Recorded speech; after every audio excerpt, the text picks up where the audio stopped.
Power goes on to the power plugs.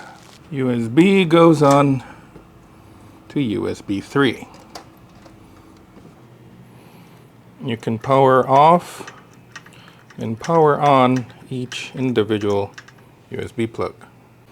And the USB plug